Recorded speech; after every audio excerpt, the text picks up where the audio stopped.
Merci beaucoup, Yoël. Merci pour ton accueil. Merci au Centre Béguine de nous accueillir. Alors, c'est vrai que je suis à l'initiative de cette rencontre parce que un ami commun que je ne citerai pas parce qu'il est trop connu m'a appelé un jour et m'a dit voilà, j'ai un ami qui s'appelle Laurent Touil Tartot. Est-ce que tu peux l'aider à trouver un éditeur, sachant que j'avais déjà édité des livres? Alors, on avait parlé, ça fait déjà plusieurs années. Et puis j'avais oublié cette conversation. Puis il y a quelques mois, je reçois dans ma boîte aux lettres donc le livre avec une très gentille dédicace. Et puis j'avoue, bon, je commande des livres comme ça par paquet. Je l'ai posé sur ma table de chevet et je l'ai un peu oublié. Et puis au bout de quelques semaines, j'ai dit tiens, je vais quand même regarder ce que c'est. Et là, j'ai été littéralement scotché. J'arrivais plus à me détacher de ce livre. Et je dois dire, c'est un des livres les plus importants que j'ai lu peut-être depuis. Ça m'a fait penser beaucoup à ce livre-là. Je ne sais pas si tu le connais, le livre de George Weiss, Herzl, une nouvelle lecture. Parce que c'est un livre, en fait, c'est extrêmement ridouchique. Ça renouvelle complètement tout ce qu'on croyait. Ça ouvre des perspectives auxquelles on n'avait jamais pensé. Et alors d'abord, c'est un livre, vous allez voir, qui est fort bien écrit, qui est très enlevé. C'est un livre relativement court, mais très très dense.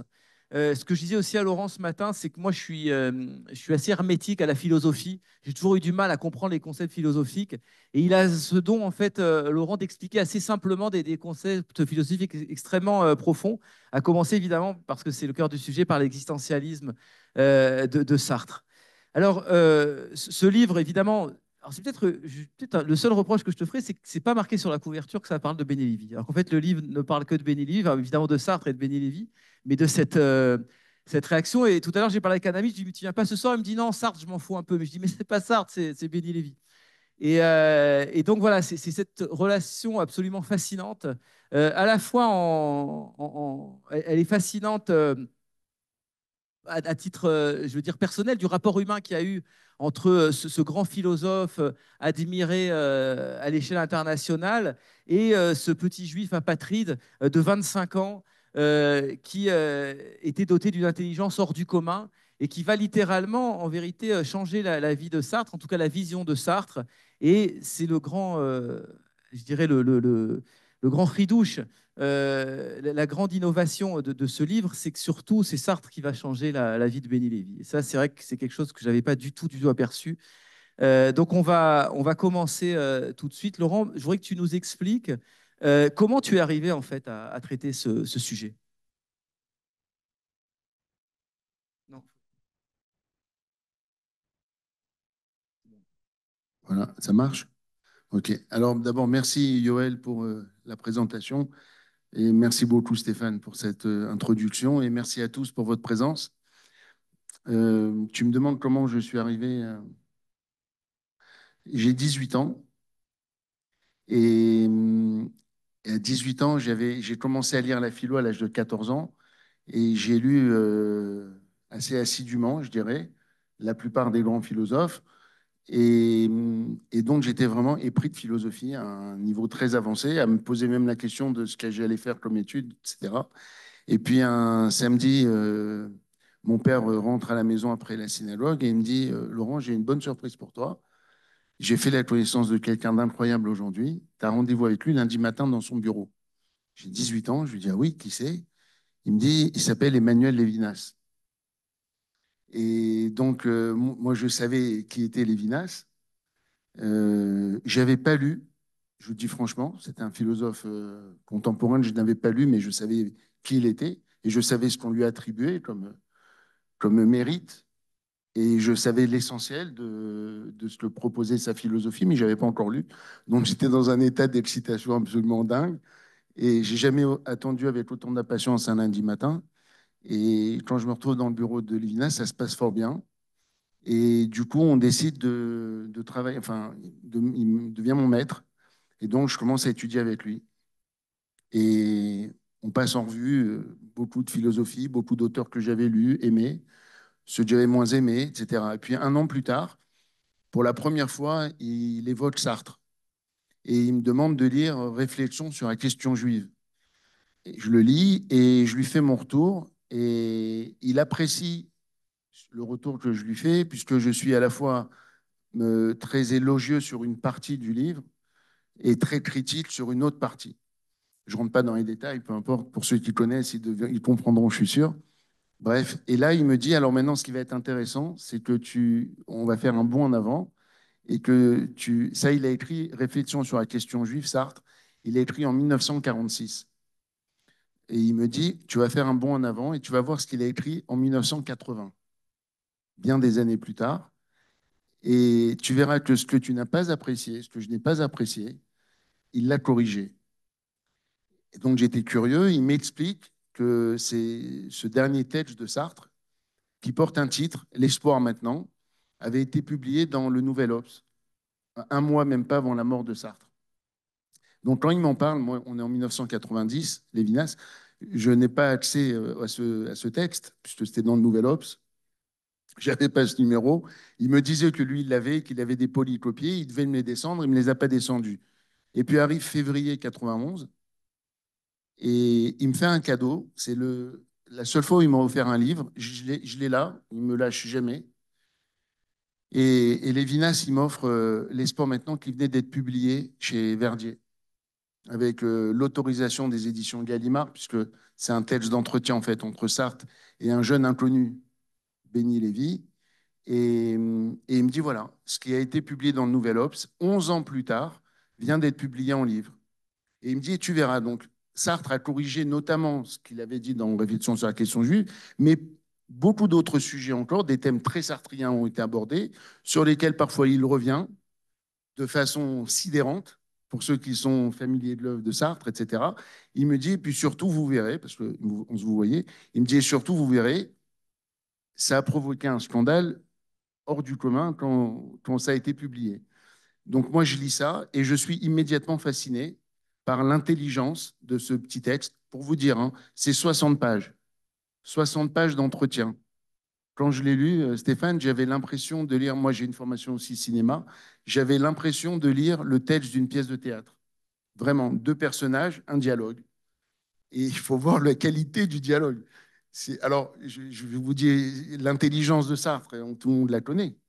Euh, mais l'intelligence de son interlocuteur, qui a 40 ans de moins que lui, qui est un jeune homme de 25 ans, elle est époustouflante, réellement. Et puis la qualité de l'interlocution, c'est-à-dire que combien de fois Béni Lévy lui coupe la parole, il le provoque, il le pousse.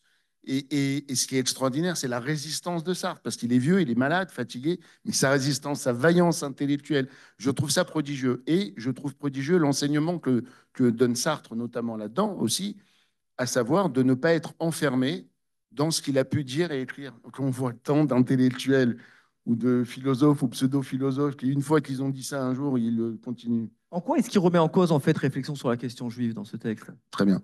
Donc, quand il écrit Réflexion sur la question juive, d'abord, pour qu'on comprenne bien, je pense il a fait une erreur sur le titre, si je peux me permettre, hein, Jean-Paul Sartre. Je pense qu'il s'est trompé sur le titre. C'est pas le titre ne dit pas réellement ce qu'il y a dans le livre. Je précise ça pour bien te répondre. Il faut savoir qu'en fait, quand il a écrit ça, c'était d'abord publié dans Les Temps modernes, sa revue. Il a publié la première partie. La première partie s'appelle Portrait d'un antisémite. Euh, et il parle essentiellement de Céline, le philosophe, l'écrivain, le romancier antisémite. Et il va beaucoup plus loin que l'antisémite. Il dit en 1945, il écrit ça, il dit que c'était un nazi. Et bref, et il écrit ça en 2 épisodes dans Les Temps modernes, puis il publie en 46 donc le livre. Le livre, je pense que beaucoup le connaissent ou l'ont lu, il est aujourd'hui publié en poche comme ça, Réflexion sur la question juive. Pourquoi je vous dis que ce n'est pas un bon titre? Parce qu'en fait, il a voulu faire écho, puisqu'il a vous savez, c'est un marxiste, il a une formation marxiste idéologique, Sartre, et le grand texte de Karl Marx s'appelait La question juive. Donc, je sais qu'il a voulu répondre à ça. Mais le bon titre, et d'ailleurs, ça aurait été pour moi réflexion sur la question antisémite. Mais je vous dis ça parce que quand j'ai pensé ça, ce qui est étonnant, c'est que dans la traduction américaine dès 1947, ils n'ont jamais traduit réflexion sur la question juive. Ils ont direct, le titre officiel en anglais du livre, c'est Anti-Semite and Jew, l'antisémite et le juif. Et c'est beaucoup plus fidèle à ce que dit le livre. Et donc, maintenant que je t'ai dit ça, En fait, il fait un portrait de l'antisémitisme et de l'antisémite au lendemain de la Shoah. Et il a une intention formidable. D'abord, c'est le premier texte de pensée, le premier texte intellectuel en France qui règle son compte à l'antisémitisme. Ça, c'est clair et net. Personne ne l'a fait comme ça avant lui. Ça, c'est la grande vertu de ce livre. L'énorme défaut, c'est qu'en voulant rester fidèle à ce qu'il avait créé en 1943, donc 3 ans avant, à savoir l'existentialisme, on en parlera peut-être, mais pour l'instant je passe, mais je vous dis, il est resté fidèle à ce qu'il disait dans l'existentialiste. Il a écrit un livre en 1943 pendant la guerre qui s'appelle L'être et le néant, et c'est le texte fondateur de l'existentialisme. Bref, et pour rester fidèle à ça, il a voulu définir le juif non pas par son essence, donc, mais par son existence. Donc il a nié l'essence juive. Et il a dit, le juif est défini par le regard de l'antisémite. Donc, en termes, si je veux dire ça en termes simples, il donne une définition négative du juif. Maintenant, pour nous, on sait très bien qu'il y a une essence juive, c'est une évidence. Donc, voilà, c'est la partie du livre qui pose problème. Mais l'intention était louable, mais ça posait problème. Et en 1980, juste avant de mourir, face au jeune Benny Lévy, il revient là-dessus, et de façon admirable, et il le reconnaît qu'il a fait une erreur d'appréciation, de jugement, et qu'il a mis toutes ces années-là à travailler, à potasser son sujet. Parce qu'il y a un passage, il faut que je vous lise ça, c'est génial. Il y a un passage très intéressant dans l'Espoir maintenant. C'est justement Béni qui l'interroge sur ce qu'il a dit de ce que je viens de vous dire sur la question juive. Et ça, c'est la nouvelle édition de l'Espoir maintenant. Parce que l'autre, je n'ose pas écrire dessus. J'écris sur tous mes livres, mais pas sur celui qui m'a donné Lévinas. Et Béni l'interroge sur, sur cette partie que je vous ai dit sur la réflexion sur la question juive. Il lui dit, mais quand tu dis que le juif n'avait pas d'essence, etc., sur quoi tu t'étais basé en gros? Et vous allez voir, la réponse de Sartre est surprenante, mais elle est géniale. Et ça vous donne en même temps le ton de leur échange et de ce que c'est les sports maintenant. Béni Lévy. Je rappelle, hein, 40 ans d'écart entre les deux, quoi. Donc, je vous dis juste, je remets un contexte. C'est une sommité mondiale. C'est le premier intellectuel de l'histoire qui est devenu une star internationale. Personne avant lui n'a eu ce statut.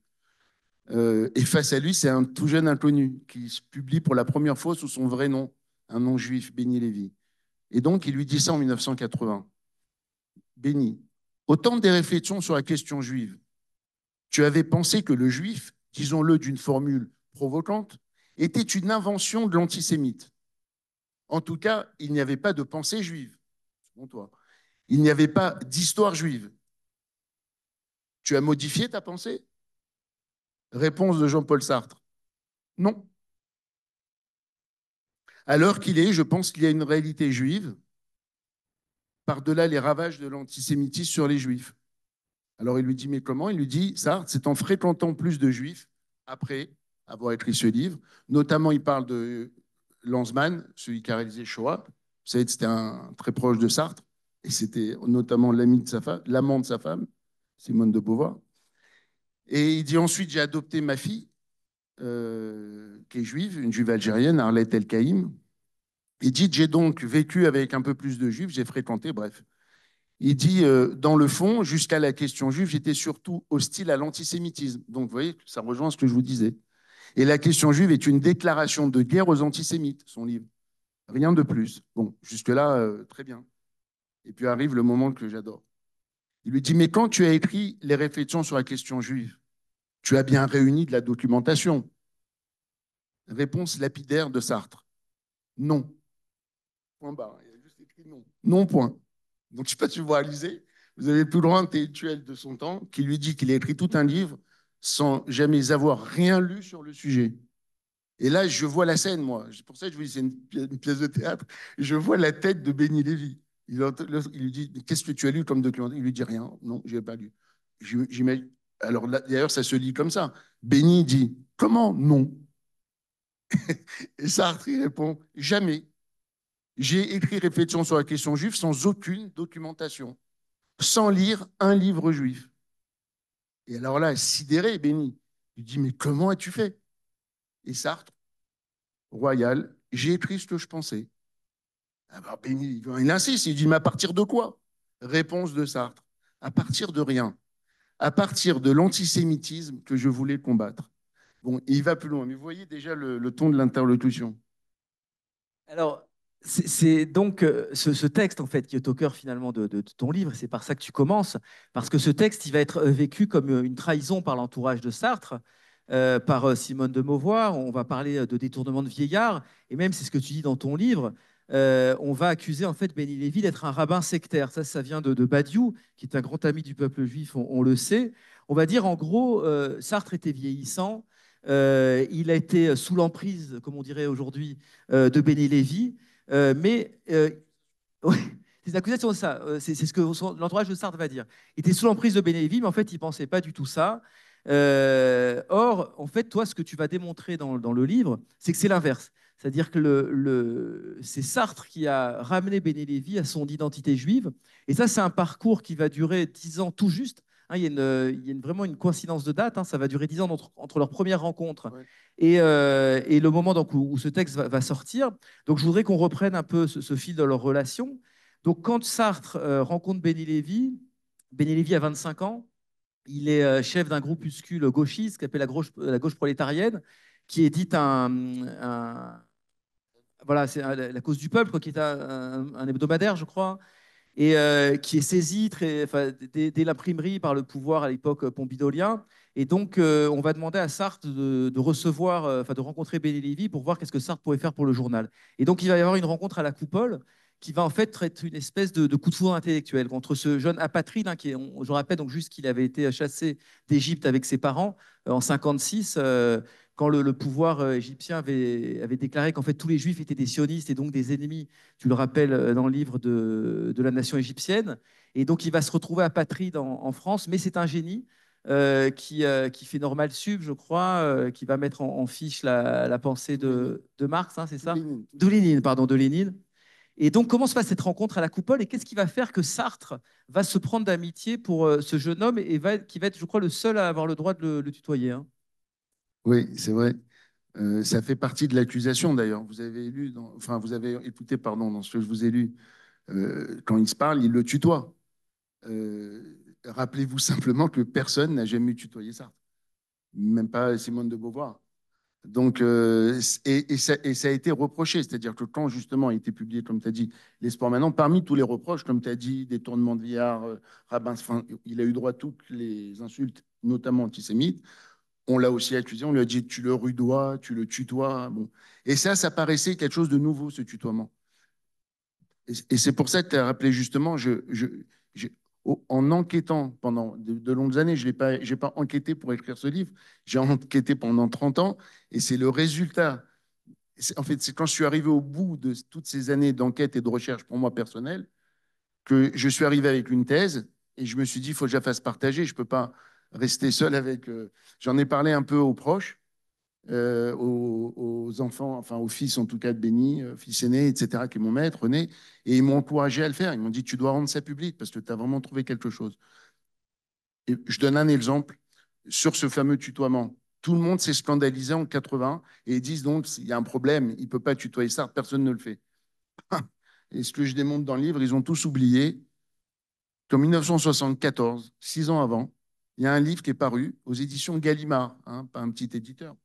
Et vous voyez, les auteurs, c'est Gavi, Sartre et Victor. Victor, c'était le nom de guerre de Béni Lévy. Il se faisait appeler Pierre Victor, le patron de la gauche prolétarienne dont parlait Stéphane. Et ben, dans tout ce livre, paru en 74 chez Gallimard, Béni Lévy ne fait que tutoyer Sartre. Mais là, ça choquait personne. Parce que là, Béni Lévy, à l'intérieur, il disait qu'il fallait détruire l'État d'Israël. Il disait des choses qui plaisaient beaucoup aux gens. Et donc, ça choquait pas. Et dans les sports maintenant, forcément, il parle de messianisme juif et des choses qui déplaisent, dont tout d'un coup, tout lui est reproché. Donc tu vois le genre de... Ça, c'est une pièce pour moi. Donc, et comme de la même façon que je démonte on va dire la critique sur le tutoiement, tout le reste. Par exemple, il dit oui, mais il dit ça. Et puis je leur dis oui, mais détournement de Villard. Tu t'en rappelles sûrement dans le livre. Je montre qu'en 1960, 16 dans le journal Libération, janvier, donc 4 ans avant la publication de L'Espoir maintenant, Sartre annonce en une de Libération qu'il est en train de travailler à un nouveau livre avec ce jeune Pierre Victor. Et il dit, ça va être tellement incroyable ce qu'il va dire, puisqu'il va revenir sur des positions, que les gens vont accuser, je le cite, hein, vous pouvez le trouver, c'est dans le journal Libération, 4 ans plus tôt. Il dit, les gens vont accuser euh, Pierre Victor, Béni de m'avoir manipulé. Donc, il avait anticipé le scandale. Je voudrais qu'on reprenne le fil en fait de leur rencontre. En fait, ils se rencontrent donc en 70. Donc, on a dit Béni Lévy à 25 ans, Sartre à 65 ans. Et donc, Béni Lévy, ce militant d'extrême gauche, et pour qu'on comprenne bien le parcours intellectuel quoi, de Béni Lévy, il est imprégné d'antisionisme, comme en fait la plupart des militants extrême gauche. On lit par exemple dans La cause du peuple, tu tueras tous les ennemis du Fatah, nous sommes tous des fédéines. Tu racontes aussi un peu plus loin que pas lui, mais sa femme enceinte, donc de René, là, de ton maître, va aller en Jordanie suivre une formation, enfin rencontrer les dirigeants du Fatah pour établir des ponts entre donc les mouvements d'extrême gauche qui sont, c'est aussi la réflexion que je me suis fait en te lisant, c'est ils sont pas moins virulents qu'ils sont maintenant. On a l'impression de découvrir en fait l'antisémitisme de l'extrême gauche, mais ça existait bien sûr déjà en 70. Et on arrive donc à cet épisode de Munich en 72 où Béni Lévy va avoir des propos extrêmement durs contre Israël, contre les athlètes, en légitimant d'une certaine manière l'attentat contre les athlètes israéliens aux Jeux Olympiques de Munich, mais en même temps en introduisant de la nuance. Et en introduisant cette nuance, il va constater qu'en fait, ça déplaît énormément dans son entourage d'extrême gauche. Oui, exactement. Comme tu as dit, pour bien comprendre, quand effectivement la femme de Béni Lévy et Alain Gesmar, pour ceux qui connaissent, qui était un des dirigeants de mai 68, et qui est donc qui avait été recruté par Béni, parce que c'était leur aîné à tous, hein, il avait je crois 5 ou 6 ans de plus qu'eux, donc c'était un vieux par rapport à lui, mais donc il a été recruté pour fonder la GP, la gauche prolétarienne. Donc Gesmar et Léo Lévy, Léopoldine Lévy, la femme de Béni, arrivent dans ce camp de Palestiniens en Jordanie. On est en été 69. Vite matin à Bite Vegan, on précise. Ouais, j'en viens à l'instant là. J'étais chez Léo il y a 2 heures avec ma fille Mia. On a passé un moment délicieux. Elle voulait me donner un peu de courage pour ce soir pour vous affronter, si je puis dire. Et, ouais, et donc, elle est aujourd'hui, enfin, elle est froum, elle est très religieuse et tout. Et donc, elle s'est retrouvée, imaginez, elle s'est retrouvée là-bas. Alors, pourquoi elle est allée? Juste un mot sur ça, parce que pour te répondre sur 72, c'est important que vous ayez cette précision. C'était Béni Lévy qui avait été invité dans le camp palestinien en Jordanie par le Fatah, pas sa femme. Et si Béni n'y est pas allé, il était très triste de ne pas pouvoir y aller. C'est parce qu'il craignait que les autorités françaises lui fassent le même coup qu'ils avaient fait quelques années plus tôt à Danny Cohn-Bendit. Vous vous rappelez, quand il a quitté la France, ils ne l'ont plus laissé rentrer. T'apatride. Apatride, le fameux. Voilà. Donc, lui, il s'est dit, si jamais je quitte la France, alors, parce que, comme tu as dit, je crois que tu l'as évoqué là, mais Béni, personne ne connaît son vrai nom. Tout le monde connaît le nom de Pierre Victor. Personne ne sait qui s'appelle Béni Lévy, c'est un juif. Personne. Lui-même, j'ai envie de dire, il a oublié qu'il était juif à ce moment-là. Personne ne connaît son identité. Et il est recherché par toutes les polices de France. La police a même créé une section spéciale pour eux, la section gauchiste. Tout ça, c'est des témoignages qu'on a de tous les dirigeants des RG. On a tout sorti, c'est assez étonnant. Donc, dès les années 70, ils se sont mis en chasse de tout le groupe. On les appelait les Mao. Pas les maoïstes, hein, parce qu'il bon, y a une nuance, mais on va dire, ils s'appelaient les Mao et les membres de la GP. Et Béni, donc, faisait partie de ceux qui étaient recherchés. Il ne dormait pas 2 jours de suite dans le même appartement. Toutes les réunions étaient secrètes. Il était apatride, sans papier. Enfin, donc, il s'est dit, si je pars en Jordanie, je risque de ne pas remettre les pieds. Et donc, ça, il envoie sa femme à sa place pour le représenter. C'était quoi l'intention du Fatah? C'est qu'ils voulaient recruter. Eux, ils savaient qu'ils étaient. Alain Gesmar, c'était notoire qu'il était juif. Ils voulaient recruter des juifs européens pour faire des attentats pour la cause palestinienne. Vous savez, comme ils ont fait avec les Japonais, vous vous rappelez l'attentat de Ben Gurion. Donc, c'était ça. Tout ça, c'est les témoignages. Hein. Même Gesmar, que j'ai interrogé pour le livre. C'était ça leur intention. Alors, et sachez qu'ils ont quand même beaucoup hésité en France avant de dire non. le comité de la gauche prolétarienne, dont Béni. Pour vous dire le niveau où ils étaient. Hein. Et donc, effectivement, quand arrive Munich 72, ça a été une bascule pour Béni. C'est-à-dire que là, il a compris que derrière la cause palestinienne, derrière le terrorisme palestinien, étaient en fait visés les juifs et pas seulement ce qu'ils appelaient les occupants ou les colons ou ce qu'on veut, mais c'était l'essence même juive qui était visée pour s'en prendre à des civils, des athlètes pendant les JO, etc. Donc, comme tu as dit, il a fait dans son fameux journal La cause du peuple, il a fait tout d'un coup un texte, un édito qui dénote un petit peu, mais vraiment un tout petit peu. Hein. Je l'ai lu, j'ai l'original sur moi. Je cite les longs passages, il est disponible nulle part sur Internet et sur les réseaux, vous ne pouvez pas le trouver pour l'instant. Mais franchement, en fait, il émet une seule critique, une seule pour vous dire, et il donne surtout un conseil. Il donne un conseil, mais aux Fédayines. Et il s'adresse à eux en disant nous sommes vos frères. Donc, moi, quand je lis ça aujourd'hui, je me dis mais enfin, il souscrit complètement à l'attentat. Et en fait, j'ai compris que c'est clair que on peut croire qu'il souscrit quand on le lit, c'est une évidence, mais ça a été perçu à l'époque comme une critique. Et ça a suffi à créer un schisme dans son mouvement. Mais alors, ce qu'il faut comprendre pour saisir l'itinéraire en fait intellectuel de Ben Lévy, c'est que lui, il part de très très loin. S'il a en fait cette sympathie aussi pour le nationalisme palestinien, c'est parce qu'il a une conscience juive extrêmement lointaine en fait de son identité. Et à un moment, tu cites un dialogue entre Béni et, et Sartre, et il dit je ne connais de l'existence juive que son malheur. C'est-à-dire qu'en fait, il a une relation très négative. Et tu dis un tout petit peu plus loin, tel un Socrate du XXe siècle, Sartre va faire accoucher en fait Bénélévy de sa vérité. C'est-à-dire qu'en fait, lui, Sartre, contrairement à ce que là, c'est vraiment quelque chose que j'ai découvert dans ton livre, contrairement à ce qu'on pourrait croire, il a une position extrêmement nuancée. On pourrait dire même quelque part, tu dis, il est à la fois sioniste et pro-palestinien.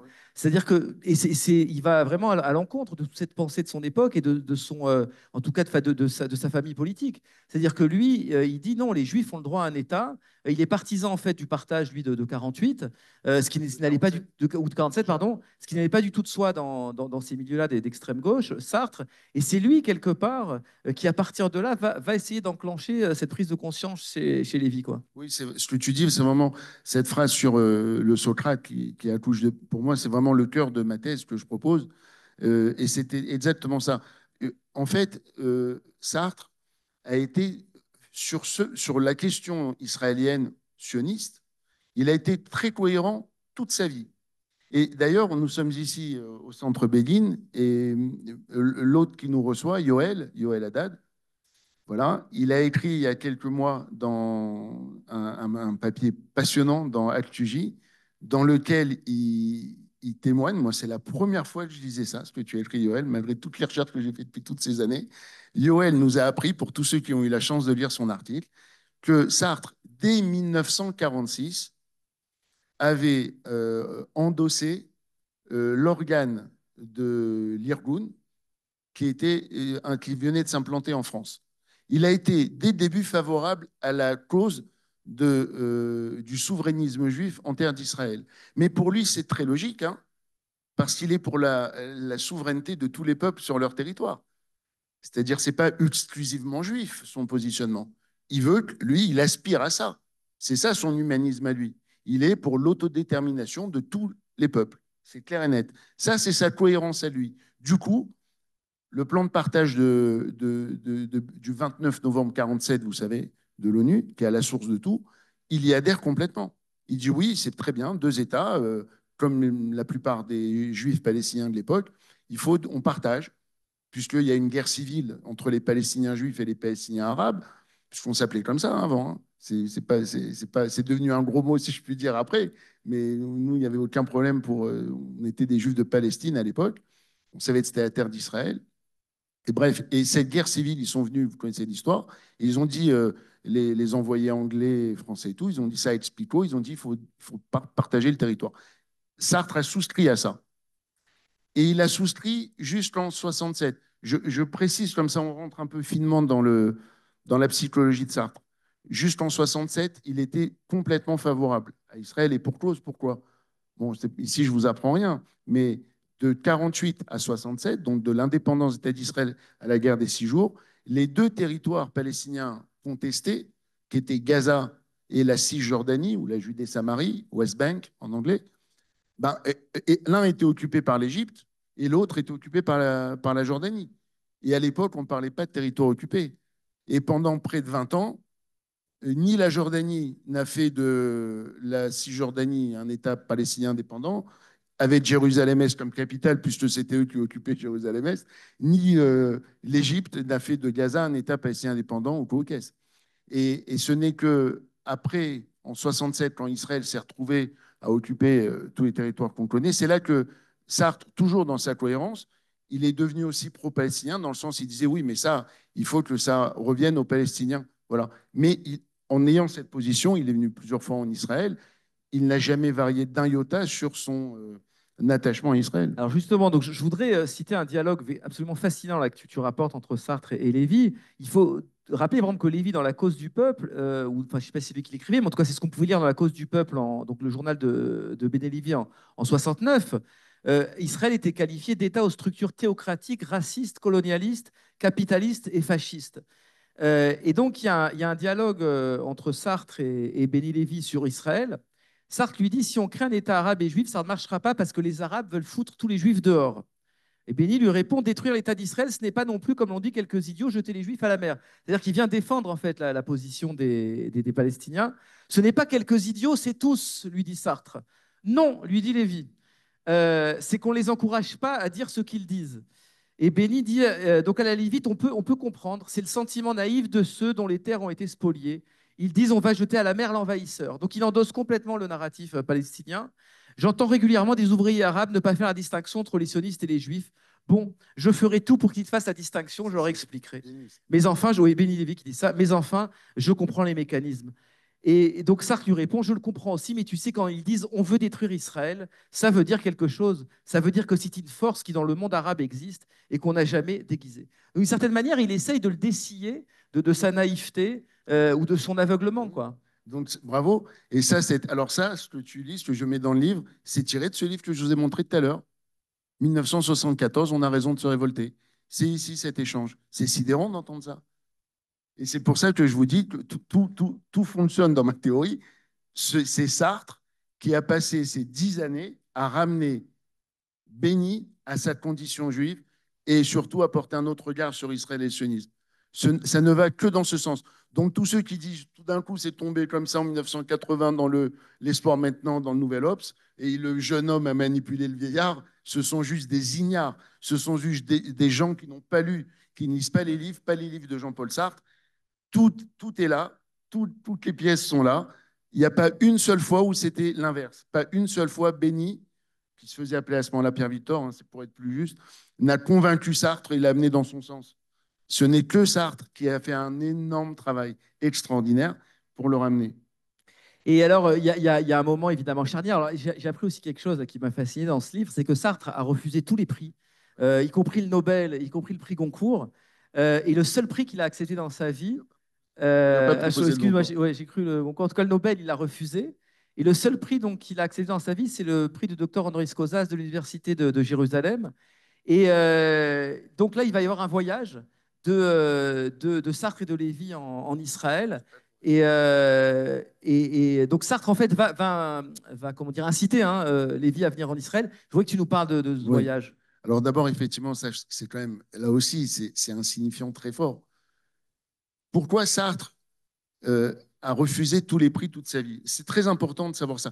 Il a refusé les prix, il a refusé le mariage avec Simone, il a vécu 50 ans avec elle, bon, à leur façon, hein, pour ceux qui connaissent. Mais bon, on ne peut pas dire autrement. Je veux dire, il a refusé tout, tous les papiers et tout. Vous savez, moi, je pense que vous connaissez tous ça, enfin, ce que je vous dis là, ce que je vais vous dire, c'était un anarchiste de la première heure à la dernière heure, mais un anarchiste dans le sens le plus fort du terme. C'est ça, Jean-Paul Sartre. Hein. Le cœur de ce qui le fonde, c'est son anarchisme. Donc, en étant anarchiste, forcément, il est contre tout. Et aucun prix, il en veut aucun. C'est pas pour lui. C'est pas son. Il était anarchiste même dans son mode de vie. Il faut savoir, donc, il était millionnaire.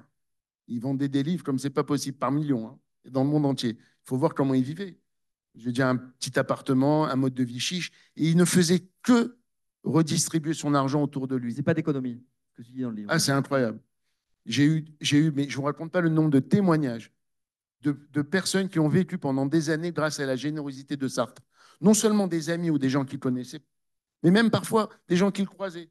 Il savait qu'il était en difficulté et tous les mois, il recevait ou une enveloppe ou un chèque de la part de Jean-Paul Sartre. Quand il est mort, il n'avait quasiment pas d'argent parce qu'il avait tout distribué. On parle de millions. C'est incroyable. C'était un anarchiste pur et dur, l'antimatérialiste absolu. Il ne cherchait pas les possessions, pas les biens. C'est important pour qu'on comprenne la psychologie. Et donc, c'était quoi, pardon, Le voyage en le reste Israël. voyage. Et donc, quand il accepte le docteur honoris causa, le seul prix qu'il accepte de sa vie, pour moi, c'est une évidence. On est à mi-parcours de sa relation avec Béni, et moi, je soutiens que c'est pareil, pour réveiller Béni. Avant d'arriver sur Israël tout de suite, pour aussi que les gens y comprennent, quand tu as dit euh, que Béni ne connaissait de son expérience juive que celle du malheur, il faut comprendre pourquoi. C'était pas un idiot, loin de là. Il a 10 ans, comme tu l'as répété, puisqu'il est né en 45, 11 ans. Il est né en 45, il est chassé en 56 d'Égypte, comme tous les juifs. Dans le livre, je soutiens que ça a été le premier pays, Judenrein, l'Égypte, et personne n'en a parlé comme ça. Euh, donc lui, il est arraché à 11 ans à sa terre natale, à ses amis, à sa ville, etc. Et il a subi l'errance. Parce qu'ils sont arrivés d'abord en Belgique, il n'a pas pu arriver en France. Enfin bref, il s'est dit, mais en fait, c'est une horreur des Juifs. Lui, son vécu d'enfant, comme beaucoup hein, de Juifs de l'histoire, hein, surtout en bas âge comme ça, c'est pour ça cette phrase, elle est très émouvante en fait. Il a dit, je n'ai connu que le malheur de cette condition juive. Donc en fait, il a rejeté cette condition. Il a dit, celle-là, elle est poissarde. Je ne veux pas être juif. Ce que je veux être, c'est un humain, un humaniste, un internationaliste, un homme du... C'est pour ça qu'il était contre tous les nationalismes. C'est pour ça qu'il avait adhéré à la révolution culturelle de Mao. Pas du tout au stalinisme ou quoi, mais la révolution culturelle, pareil, pour ceux qui connaissent. Ça, il y avait adhéré comme un doux rêveur. Donc, tu vois, il n'y avait pas de côté. C'était ça ce qu'il fondait. Donc, effectivement, 76, il reçoit le docteur honoris causa. Ça se passe à Paris, à l'ambassade d'Israël. Et pour la petite histoire, parce qu'au moins je peux vous ramener le nom de mon maître, euh, c'est à l'initiative d'Emmanuel Lévinas que l'Université hébraïque de Jérusalem a remis ce prix à Sartre. Et Lévinas, en fait, il avait été approché il a approché Béni pour savoir s'il accepterait, parce qu'il ne voulait pas l'humiliation de lui proposer, comme tous les autres avant lui, le Nobel, la Légion d'honneur et tout. Et quand il a fait savoir qu'il accepterait, et ça a vraiment secoué Béni qu'il accepte. Imaginez, Béni qui connaît mieux que personne, parce que Béni, à ce moment-là, 25 ans, il connaît par cœur toute l'œuvre de Sartre. Et il connaît aussi son positionnement. Donc quand il voit qu'il accepte, il est sidéré. Et ça, donc la cérémonie se passe à l'ambassade de France en 67 en présence de Lévinas. Et pour la petite histoire, la seule photo qui existe entre Sartre et Lévinas, c'était ce jour-là. C'est la seule photo qui existe, vous la trouvez partout sur Internet. Tapez Sartre, Lévinas. La photo est super émouvante. Ils ont le même gabarit, il faut les voir. Ils se respectaient, ils s'admiraient beaucoup. Et donc, c'est en fait seulement en 78 qu'ils sont allés, un peu plus tard, et c'était suite au voyage de Sadat à Jérusalem. Et regardez la manipulation psychologique de Sartre avec Béni. Il s'est dit, Sadat et l'Égypte, le Caire. Mon petit Pierre Victor, là, il est né au Caire, Égypte. Ben, maintenant qu'il y a eu ce voyage, peut-être que ça va le chambouler, ça va le titiller si je lui propose d'aller en Israël. Il n'est jamais allé de sa vie. Il rêvait de détruire ce pays. Ben, viens, je l'emmène. Et il lui dit, qu'est-ce que tu penses si dans la foulée du voyage de Sadat à Jérusalem, nous y allons nous aussi? Et là, Béni, il dit, ouais. Et puis ils y vont. Et là, il se passe un truc dément. Dément. Quand je l'ai lu, j'ai pas cru. J'ai dû prendre, j'ai fait comme les. Il m'a fallu 3 sources pour pouvoir valider le truc. J'ai dit, c'est trop énorme. Figurez-vous que Sartre emmène Béni au Cotel.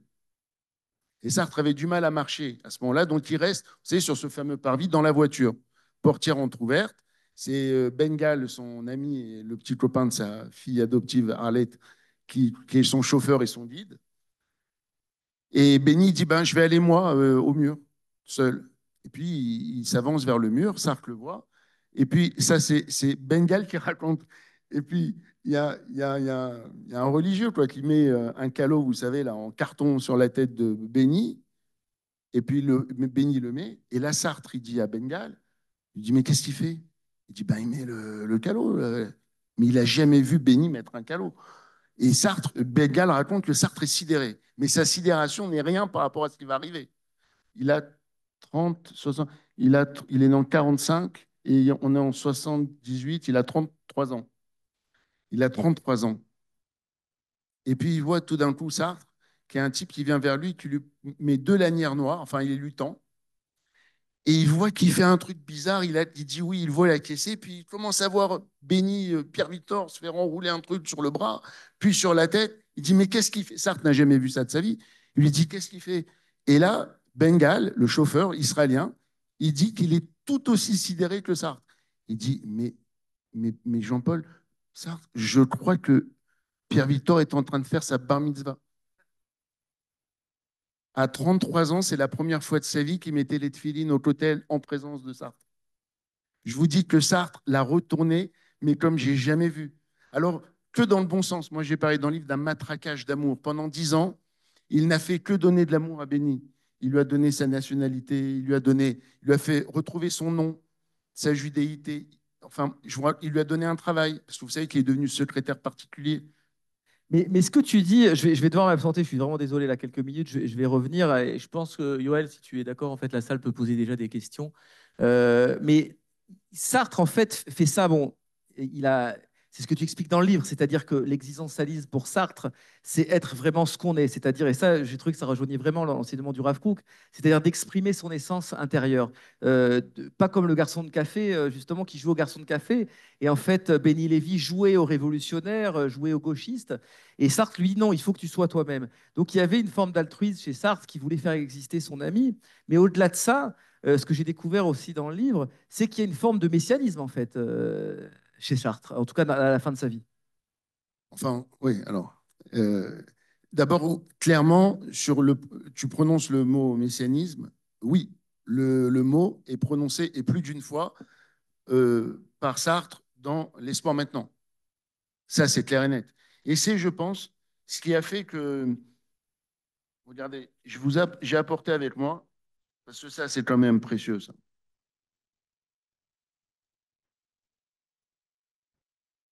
Ça, c'est l'original, le Nouvel Obs du 10 mars 1980. Vous voyez, il y a écrit le numéro 800, le titre L'espoir maintenant par Jean-Paul Sartre. Sur la couverture, vous ne voyez pas le nom de Béni Lévy, c'est que dans la page intérieure. Il y a écrit Entretien avec Béni Lévy.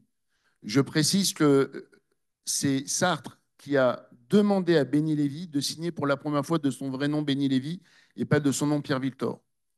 C'est là-dedans qu'il parle de mécénisme juif, entre autres. Du coup, vous voyez ce que je tiens à la main là, ça ressemble à un magazine. C'est de la dynamite. Ah ben non, c'est l'inverse. Ah, pardon, oui, d'accord. Je raconte exactement le. Bravo, pardon. Oui, finalement, il a accepté, forcément. C'est pas qu'il a refusé, c'est qu'il était sceptique. Et c'est. Alors, bravo pour l'intervention. Vous me permettez de. Je vais être votre porte-voix pour raconter cette anecdote qui est délicieuse et qui est relatée dans le livre. C'est les mémoires de Jean Daniel. Jean Daniel raconte que c'est tellement explosif ce qu'il est. Parce que, bien sûr, Sartre a fait porter. Enfin, bien sûr, vous ne pouvez pas le savoir, mais Sartre a fait porter le texte par Pierre Victor à Jean Daniel pour qu'il le lise et le publie dans le Nouvel Obs. Quand il lit ça à Jean Daniel, il tombe, il dit mais c'est génial, mais c'est trop beau pour être vrai. Il le fait lire à Olivier Nora, pardon, à son oncle, excusez-moi, Pierre Nora, l'académicien, l'historien, qui travaillait avec lui au Nouvel Obs. Pierre Nora, il a cette phrase géniale, il dit à Jean Daniel, nous avons fondé ce journal pour pouvoir publier ce genre de texte, tellement qu'il est ébloui par l'espoir maintenant. Mais il a quand même un doute. Il dit, il fait trop de propositions qui sont renversantes par rapport à ce qu'il a dit depuis 50 ans et écrit depuis 50 ans Sartre. C'est pas possible. Donc il demande à Sartre un entretien. Et ils ont le coup de fil. Et c'est quand il dit à Sartre, il dit, mais quand vous écrivez ça, et puis il commence, Jean Daniel, il raconte ça dans ses mémoires, hein. Il commence à citer le passage à Sartre, et là Jean Daniel, il dit, et Sartre le savait par cœur, parce qu'il était semi-aveugle, hein, il avait une cécité. Et donc, Sartre se mettait à lui réciter par cœur le reste du texte. C'est là que Jean Daniel a dit, OK, on publie. Et d'ailleurs, ils l'ont publié en 3 numéros. Là, ce que je vous montre, c'est le premier. Il y a eu le 10 mars 1980, puis le 17 mars, le deuxième épisode, et le troisième épisode, le 24 mars 1980. Pour la petite histoire, le 20 mars, entre le 2 et le 3, Sartre est emmené à l'hôpital et il va mourir le 15 avril. Et c'est pour ça le titre du livre, je l'ai appelé Achever Sartre. Il y a deux sens. Il y a le mien qui est favorable, positif. Je veux achever Sartre, ou je propose d'achever Sartre de la même façon qu'on achève un édifice.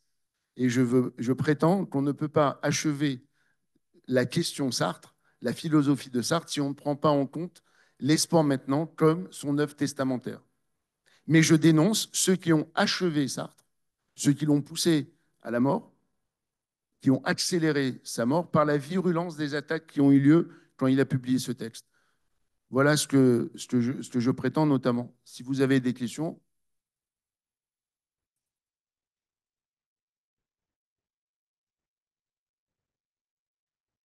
Oui, oui. Alors voilà, Stéphane, bonne question. Vous avez entendu la question? Pourquoi c'est de la dynamite? En tout cas, pourquoi ça a été de la dynamite? Enfin, c'est toujours, enfin, j'espère un peu moins grâce à mon livre, mais pourquoi c'est de la dynamite? Parce que Sartre revient, il y a une dizaine, douzaine de termes qui sont de thèmes, pardon, qui sont abordés dans ce texte. Il est question, pour ceux qui connaissent, la fraternité-violence. Alors ça, dans Fraternité-violence, dans Critique de la raison dialectique, c'est un ouvrage important de philosophie de Sartre, dedans, il explique que c'est une fatalité pour l'aspiration à la fraternité humaine que d'en passer par la violence. Okay, ce qui est en gros ce qui justifie toutes les pires horreurs au nom de n'importe quel stalinisme. C'est ça ce qu'il veut dire. Hein. Et ben, notamment, il revient dessus. Sur plein de concepts, il revient. Alors, c'est de la dynamite, pourquoi? Parce qu'en gros, avant de mourir, qu'est-ce qu'il fait? Il sabote tout l'héritage qu'il a laissé à ses sartriens, qui lui mangeaient dans la main. Vous savez, ces petits moineaux-là. Et là, les mecs, ils se trouvent tous désemparés. Simone de Beauvoir, Olivier Todd. Vous savez qui c'est Olivier Todd, hein? Ouais. Olivier Todd, enfin, toute cette clique-là de salopards, de salauds, au sens sartrien du terme, hein, j'insulte personne, au sens sartrien philosophique, des vrais salauds qui ont massacré et qui ont dit, mais enfin, s'ils chamboulent tout avant de partir, mais nous, on est dans la mouise, parce que qu'est-ce qu'on va dire? Donc, ils étaient incapables de réfléchir par eux-mêmes, parce qu'en fait, l'espoir maintenant, c'est une proposition d'une nouvelle morale. Et c'est en ça que je disais tout à l'heure, c'est un livre qui, jusqu'à aujourd'hui, me stimule, ces petites 60 pages. Dès que je veux me donner un coup de pêche, c'est l'équivalent pour moi d'un vieux 11 ans intellectuel. Je prends ça et ça me redonne du tonus et de la pêche. Tu as envie de changer le monde dans le bon sens du terme. Parce que pour une fois, ils ne disent pas des âneries. Vous voyez, quand je vous lisais des passages de On a raison de se révolter, vous avez presque envie de brûler le truc. Vous dites, bon, c'est des idiots. Ils sont peut-être très intelligents, mais ils disent des bêtises monumentales. Dans les sports maintenant, c'est l'inverse. Vous avez deux esprits supérieurs, deux génies qui disent des choses brillantes. Et notamment, et là aussi, c'est pas du tout passé, c'est là où, à la fin, le dernière partie de l'esport maintenant, quand il corrige l'aporie de 1946 dans Réflexion sur la question juive, et Sartre il dit finalement, je me suis trompé dans la question juive. Le juif n'est pas défini que par le regard de l'antisémite. Figurez-vous, oui, il y a une naissance juive. Et il appelle ça, il parle de la métaphysique juive. Et il dit donc, et qu'est-ce il en prend quoi comme enseignement? Il dit que l'aspiration qu'il a depuis toujours à la fin de la Révolution, parce que pour lui, 1789, c'est le début de tout. Mais sauf qu'on n'est pas arrivé encore à la fin de 1789. Et il dit, ben, peut-être que la solution, elle est à trouver dans le messianisme juif. Et dans ce petit texte, c'est pour maintenant, publié dans le Nouvel Obs, vous avez Sartre qui explique à Béni Lévy, encore ignorant à ce moment-là, on est en 1980, il n'a pas encore fait cette échouva, il n'est pas encore allé à la Yeshiva de Strasbourg, il n'est pas venu s'installer ici. Et il explique à ce jeune juif ce que c'est que le messianisme juif. C'est de la dynamite, c'est sidérant. Sidérant. Attendez le micro. On a étudié avec Benny ici, j'ai fait un doctorat avec lui, et il disait qu'il était venu un jour voir Sartre, et il lui a dit, j'ai découvert une chose extraordinaire dans un livre qui s'appelle Le Sefer Yetzira. Le monde a été créé à partir de l'être. C'est extraordinaire. Oui. Donc, il y avait déjà un mouvement de tchouva chez Benny Lévy qui déjà été initié à l'hébreu. D'ailleurs, dans le livre, Benny Lévy dit à Sartre, il faut que tu apprennes l'hébreu. Il le sermonne. Sartre dit, je suis trop vieux pour ça. Donc, il y a quand même, chez Benny, il y a eu ce retour, peut-être qui a été initié par Sartre, comme Oui. vous l'expliquez très bien. Mais après, il y a eu donc cette dynamique personnelle Oui. de Benny entre lui et lui-même qui lui a permis effectivement tout ce cheminement extraordinaire qui l'a amené à Jérusalem. Alors, super, très bonne intervention. Si vous me permettez, j'explique pourquoi. Oui, sur tout ce que vous dites. Je vais prendre deux axes, simples et rapides. Le premier, ils ont commencé à travailler. Vous vous rappelez, je vous ai cité tout à l'heure, 4 ans avant la parution de Espoir Maintenant, cette fameuse interview dans Libération où Sartre annonce ce qui va sortir 4 ans plus tard. Donc pour moi, déjà, ça dégoupille l'effet dynamite. Pour ça que je le trouve artificiel. Il faut, puisqu'il a tout annoncé avant. Ils ont travaillé pendant 5 ans au quotidien, Sartre et Béni. Et pendant ces 5 ans, ils ont passé. Voilà. Le titre de L'espoir maintenant, à l'origine, devait être Pouvoir et liberté. C'est ce qu'il annonce dans l'entretien de Libération. Il dit, je travaille à un livre. Vu que j'ai perdu la vue, je vais faire un livre de dialogue avec le jeune Pierre Victor, et ça va s'appeler Pouvoir et liberté. Vu que le résultat, il a un petit peu dû anticiper la publication, et il a publié, en fait, L'espoir maintenant, ce n'est qu'un extrait. C'est pour ça que ça fait de 60 pages. Mais alors, quelle densité! Et c'est une sorte de synthèse. Donc, le vrai pouvoir et liberté ne sortira jamais. Ce que nous montre notre ami, comment vous appelez? Non. C'est quoi votre prénom? Gilles. Ce que nous montre Gilles, ce sont les notes de travail de Béni qui ont été publiées post-mortem. Ce sont ces notes de travail. C'est un outil précieux. Et je vous disais qu'à 2 heures, là, 3 heures, j'étais chez Léo, chez la veuve de Béni. Et j'ai eu la chance avec ma fille, on a vu ces notes-là de l'espoir, on les a vues en papier. Ces originaux, ils sont chez elle. Donc, ils ont publié les notes qui sont très précieuses. J'en cite quelques-unes qui sont très pertinentes. Je reviens. Pendant ces 5 ans de travail quotidien ensemble, Sartre ne voit plus. C'est Béni qui lui fait la lecture sur un programme proposé par Sartre. Il passe en revue tous les théoriciens de la Révolution, les hérésies chrétiennes, Hobbes, Locke. Enfin bon, il passe tout en revue. Et arrive, vous allez voir où je vais revenir maintenant, Gilles, sur ce que vous me dites, et arrive Lévinas, proposé par Sartre à la lecture à Béni. Béni avait, on sait, alors ça c'est génial, on sait que Béni avait lu sur les bancs de Normal Sup Lévinas par le témoignage d'un homme incroyable. Vous avez entendu parler, c'est le demi-frère de Jean-Jacques Goldman, il s'appelait Alain Goldman. Comment j'ai dit le chanteur? Jean-Jacques Goldman. Ah, pardon. Je parle de Pierre, moi. Excusez-moi. Alain Goldman, c'est un producteur. Excusez-moi. Non, mais vous voyez, ça c'est. Regardez, ça c'est mes deux. J'ai un cerveau philosophie, un cerveau cinéma. Vraiment, Alain Goldman, c'est Ilan Goldman, c'est le producteur. Il me pardonnera. Exactement. Alors justement, bravo. C'est dans ce livre, Mémoire d'un jeune juif polonais, qu'il a écrit en prison. Et ben, c'est lui qui dit, c'est en fait la seule source qu'on a, c'est lui qui dit que quand il croisait, mais je parle de ça bien avant la Teshuvah de Béni, hein, c'est lui qui a dit dans ce livre, je croisais ce jeune Béni Lévy, il a dit, déjà on voyait qu'intellectuellement il surclassait tout le monde à Normal Sup, et il était en train de lire Emmanuel Lévinas. Mais Béni après a dit que ça l'avait laissé. Il est passé à côté à ce moment-là. Il était très jeune, il avait 20 ans, il est passé à côté de Lévinas. Donc c'est vraiment Sartre qui lui fait redécouvrir ou découvrir, je dirais, Lévinas pour de vrai. Et c'est là que tout change. C'est-à-dire que c'est par Lévinas, parce que ce qu'il appelle Béni la pensée du retour de Lévinas, c'est là qu'il va commencer ce que vous avez dit exactement, Gilles. C'est par l'étude de Lévinas avec Sartre qui va commencer à aller vers les textes.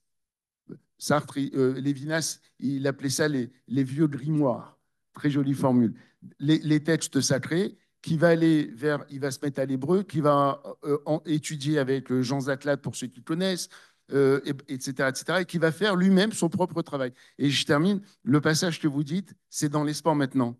C'est dans les sports maintenant qu'il dit à Sartre, mais tu aurais pu te mettre à l'hébreu, après tout, tu es Sartre. Dans le sens, tu es un génie. C'était pas compliqué pour toi d'apprendre l'hébreu, parce que Sartre, il dit, le reproche que je me fais, c'est que je n'ai pas accès à toute la sagesse juive à cause de l'hébreu que je ne maîtrise pas. Et c'est là qu'il l'interpelle, Béni. Et Sartre lui dit, mais toi, en revanche, tu es jeune, tu as encore tout le temps devant toi. Et c'est ce qu'il va faire. Alors, je reprends le fil de l'entretien. Donc, il va y avoir, j'entendais que tu en parlais à l'instant, ce retour en fait de, de Béni Lévy au judaïsme avec Lévinas, et il va y avoir cet alia en Israël. Qu'est-ce qui va faire qu'en fait il va décider de venir s'installer en Israël et de vivre ici? D'abord, il n'aurait pas aimé que tu dises le mot alia, parlant de Alors Béni. justement, je voulais te mettre sur cette piste. Alors, bon, mais là, on est très, très loin, bien après la mort de Sartre. Bon, alors le parcours de Béni, moi je l'évoque à peine, tu as raison, le livre n'est pas sur Béni. La preuve, j'évoque bien entendu ce qui s'est passé après pour lui, mais tu as vu en quelques pages seulement. Tu as raison, ce n'est pas centré. Si tu vois bien comment c'est écrit, parce que je sais que tu as bien lu et ça m'a vraiment fait plaisir, en fait, j'ai écrit ce qu'on dit en écriture de scénario au cinéma, j'ai écrit en point de vue subjectif. C'est-à-dire qu'en fait, tout le livre est écrit comme si j'étais sur l'épaule de Sartre. Parce que j'ai voulu prendre son point de vue, parce qu'on ne l'a jamais donné de tout ce temps pour cette histoire. Donc, effectivement, je suis avec Sartre du début à la fin dans le livre. Alors, bien sûr qu'il y a Béni qui est là, mais effectivement, ce n'est pas lui le cœur. Donc, j'évoque à la fin, quand Sartre va mourir, euh, en fait, il faut savoir que quand on lit l'Espoir maintenant, je vous invite tous à le faire. Mais, hein, oui, exactement, traduit en hébreu. Et d'ailleurs, je devrais dire une chose, vous dites traduit en hébreu, et je voudrais rendre honneur encore une fois aux Américains, parce que beaucoup de Français pensent que ce sont des attardés mentaux. Euh, je peux vous dire que en tout cas, moi j'ai la preuve que sur toute la question hautement pointue de Sartre, les distancialismes et de Béni Lévy, ils étaient en pointe. Parce qu'ils n'ont pas attendu que modestement je sorte mon livre des années plus tard pour prendre fait et cause pour la bonne version, à savoir que c'est bien Sartre qui parle dans l'Espoir maintenant et qu'il n'était pas ventriloqué par Béni. Euh, la, la première traduction en anglais de l'Espoir maintenant, elle intervient à l'automne 1980.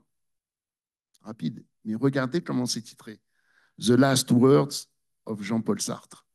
Ils ont tranché, eux, les derniers mots de Jean-Paul Sartre. Pas de polémique chez eux. Ils ont très bien compris. Ils ont su lire ce que moi, modestement, jeune, j'avais su lire. Oui, c'est du Sartre, évidemment, et rien d'autre. Euh, donc, effectivement, ça a été aussi traduit en hébreu. Et c'est là-dedans que ils vont traiter de tous ces sujets. Mais je voudrais faire une précision parce que, pour clarification, je trouve que c'est super important. Je vais vous le faire. Tu as dit, ça aussi, ça m'a beaucoup touché, que tu as trouvé que c'était expliqué simplement. Absolument. Mais l'existentialisme. Je me rends compte qu'on ne l'a pas fait là. Et regardez, je vais vous le faire en deux phrases. Pour qu'on comprenne bien ce qui a animé Sartre toute sa vie. Qu'est-ce que c'est que l'existentialisme? Parce qu'après tout, c'est une marque extraordinaire. Hein. Il a inventé l'existentialisme. Vous connaissez, vous, un philosophe depuis 40 ans qui a inventé quelque chose comme ça d'aussi énorme? Bon, mais qu'est-ce que c'est en fait? C'est dans l'être et le néant. Et toi, tu l'as rapproché du Rav Kook. Donc, tu vas me dire, ce que je dis, tu me confirmeras s'il y a des ponts à faire entre les deux visions. Ce que nous dit d'intéressant et de passionnant Sartre dans l'existentialisme, moi, ce que j'ai adoré, ce que je trouve être un moteur très puissant, c'est qu'en fait, il nous dit d'une certaine façon l'inverse de ce que disait Spinoza, qui avait été, moi, un de mes héros d'adolescence, mais je ne comprenais pas très bien, visiblement. Qu'est-ce qu'il veut dire dans l'existentialisme? Il y a une phrase qu'il faut retenir, qui est très connue, c'est l'existence précède l'essence. L'essence en un seul mot. Hein. L'existence précède l'essence. Qu'est-ce qu'il veut dire par là, Sartre? Et en quoi c'est génial? L'existentialisme, en fait, c'est la philosophie suprême de la liberté. La liberté au sens ontologique, la vraie liberté. Pourquoi cette phrase, c'est la liberté? Parce qu'il veut dire que quand on vient au monde l'existence. À partir du moment où on vient au monde, nous sommes une page blanche. Il n'y a pas d'essence derrière nous. Donc, vous voyez, c'est anti-Spinoza. On n'est pas les héritiers de notre ADN, de notre milieu culturel. Non, non, non, non. Il dit on est une page blanche. Du coup, ce sont nos actions qui nous définissent. Du coup, on est responsable de tout ce qui nous arrive. Vous voyez, on est à des années-lumière de la pleurniche actuelle. Il vous dit, tout ce qui vous arrive, c'est vous. Donc, c'est la liberté suprême. Tu n'es pas attaché par une essence. Vous voyez, donc il n'avait pas attribué ça à l'époque que aux Juifs. C'est pour ça qu'il ne faut pas faire de parano. Il faut bien lire toute l'œuvre de Sartre. Il avait écrit en plus ça, L'être et le néant, 3 ans avant réflexion sur la question juive. Il avait juste appliqué en toute logique le même principe aux Juifs. Mais vous voyez, c'est ça la révolution. Mais si je t'ai posé cette question sur l'Alia, excuse-moi, enfin, en tout cas Oui. la venue en Israël de Benny Lévy, c'est parce qu'il y a toujours quelque chose qui m'a interpellé, c'est pourquoi Lévy, en fait, n'avait pas sauté le pas du sionisme et justement ne s'était pas rapproché de cette Torah du Rav Kook. Et c'est pour ça que je t'ai interrogé tout à l'heure sur le messianisme de Sartre. Je voulais te lire l'extrait d'une interview que mon ami Pierre Lursa a réalisé avec Benny Lévy un peu avant sa mort, à la fin des années 90. Et Benny Lévy lui dit ceci. Or, Sartre est quelqu'un qui a vécu toute sa vie dans les livres, qui pensait profondément que les mots étaient des choses. À un certain niveau de profondeur, on est là dans un troublant voisinage avec le davar hébraïque. Sartre était profondément métaphysique, c'est-à-dire qu'il était tenté de surprendre dans l'expérience la trace de l'absolu. Il a entendu dans le messianisme juif la possibilité, d'une reformulation de la révolution. Je vous disais tout à l'heure, exactement. Donc, pourquoi est-ce que, je dirais, c'est en tout cas c'est le sentiment que j'ai, moi, pourquoi est-ce que Benny Lévy s'est arrêté en chemin? Pourquoi est-ce qu'il n'est pas allé vers... Dans le chemin, j'entends... Attendez, laissez-le finir. Voilà, non, mais c'est ma question. Je réponds et vous pourrez répondre, bien sûr. Mais c'est-à-dire, non, parce que moi, je comprends pas. Il s'est arrêté en chemin par rapport à Il quoi? s'est arrêté en chemin dans ce messianisme juif. C'est quelque chose, si tu veux, enfin, de mon point de vue, hein, il n'a pas été au bout en considérant que l'État d'Israël, le retour du peuple d'Israël sur sa terre, faisait partie d'un projet. Bon, alors ça, c'est voilà. Alors c'est pour ça, effectivement, je disais tout à l'heure, il n'aurait pas aimé, tu parles d'Alia. Il y a une chose à laquelle il est resté fidèle toute sa vie, Benny, de la même façon que Sartre est resté toute sa vie fidèle à ses idées anarchistes. Benny n'a jamais été sensible aux sirènes du nationalisme, quel qu'il soit. C'est pas son truc. Embrasser un drapeau, se mettre debout sur un hymne national, c'est juste pas son truc. Donc, même quand lui, il vient à Jérusalem, il ne parle pas d'Alia, mais il vient au cœur, hein. Il vient, il se met à étudier, enfin bon, il fait ce qu'il faut, hein, il y a pas de... Mais il le fait sans adhérer à un nationalisme. Maintenant, il a vécu en Israël, à Jérusalem, il est mort à Jérusalem. Il ne fallait pas qu'on touche à Israël à partir de ce moment-là, pour lui. Il ne fallait pas qu'on touche à Jérusalem. Mais tu dis qu'il avait de méfiance par rapport au sionisme? Par rapport en général au nationalisme. Le sionisme au sens pour lui du nationalisme. Le fait si tu veux, dans la partie du sionisme, le fait de dire c'est le retour des juifs, des indigènes hébreux sur leur terre ancestrale, ça, oui, il y a enfin, à ce moment-là, c'est fini, bien sûr, c'est admis pour lui. Lui-même fait ce travail. Mais la partie nationaliste, non. Un peu, vous savez, il y a une figure ici brillante, mais hyper controversée, Yeshayahu Leibovitch, qui était un peu comme ça. Il n'adhérait pas du tout au nationalisme, mais pourtant, il était là, Jérusalem, bref. Donc, il faut comprendre, ça, il avait toujours en horreur le nationalisme, quoi qu'il arrive. Mais pas l'essence même du retour des Juifs en Israël, au contraire. Ça m'intéresse de ce que vous vouliez dire, monsieur.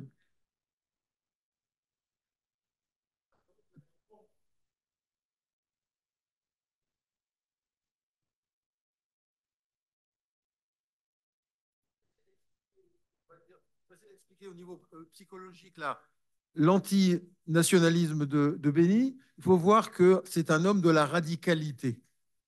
Je veux dire, nous quand il avait créé son école doctorale, on lui disait tu es passé de Mao à Moshe, Rabbeinu. C'est-à-dire qu'il ne pouvait pas être capable, il ne pouvait pas, il ne voulait pas être dans une sorte de Derer Msaït, de voix médiane. Pour lui, ce n'était pas possible. Donc, il fallait qu'il soit toujours dans une forme extrême. Et c'est comme ça qu'il voyait sa pensée. C'est un homme de l'extrême. Il était d'une extrême intelligence et il était d'une extrême radicalité dans tout ce qu'il pensait, dans tout ce qu'il faisait. C'est pour ça que lorsqu'il est venu en Israël, il ne pouvait être que Haredi. Je lui avais proposé, moi, je lui avais donné des textes du Rav Kook. Il m'a dit non, ça ne m'intéresse pas. Après, je lui ai offert le livre de Manitou sur la parole et l'écrit. Là, il me dit ah, il y a des choses intéressantes quand même. Il a accepté un petit peu cette ouverture, mais ça lui était très difficile. Alors, Katie, après. Alors, oui, effectivement, ce que vous dites, il faut dire comment se définissait Béni quand on lui parlait du sionisme. Il se définissait ici, en Israël, à Jérusalem, comme un guerre toshav, un résident étranger, jusqu'à ce qu'il nous quitte, très prématurément en 2003, pendant Sukkot, dans sa souka. Il s'est toujours défini ici comme un guerre toshav. D'accord, ça dit déjà beaucoup. Et effectivement, c'est vachement bien que vous ayez rappelé cette formule qui lui avait été attribuée à partir de l'espoir maintenant par l'intelligentsia sartrienne. Moi, je les appelle la Sartrie. C'est un, évidemment, c'est pour moi très sarcastique de les appeler comme ça. Et bien, effectivement, les Sartriens, mais lui, quand il disait ça, les Sartriens, c'était pour lui faire le reproche. Ah, il est passé de Mao à Moïse. Ils avaient trouvé une bonne formule. Sur ça, deux choses. D'abord, Béni détestait cette formule et il a faisait corriger en disant de toute façon, ils ne comprennent rien, c'est des ignares. Parce que s'ils comprenaient quelque chose, s'ils avaient un peu de culture biblique, ils devraient dire je suis passé de Moïse à Mao à Moïse, puisque je suis né juif. Ensuite, exactement cette formule, j'adore ce que vous l'avez cité parce que, comme vous dites, elle illustre, elle a au moins une vertu, je dirais, c'est qu'elle illustre effectivement que c'est un homme de radicalité et qu'en gros, elle illustre bien qu'il est passé d'une radicalité à une autre. Il était 100% Mao, il est devenu 100% Moïse. C'est pour ça que pour moi, je la trouve intéressante, même si lui, il n'apprécie pas, mais elle est intéressante pour comprendre sa psychologie. Il y avait une question de Katie Kupfer.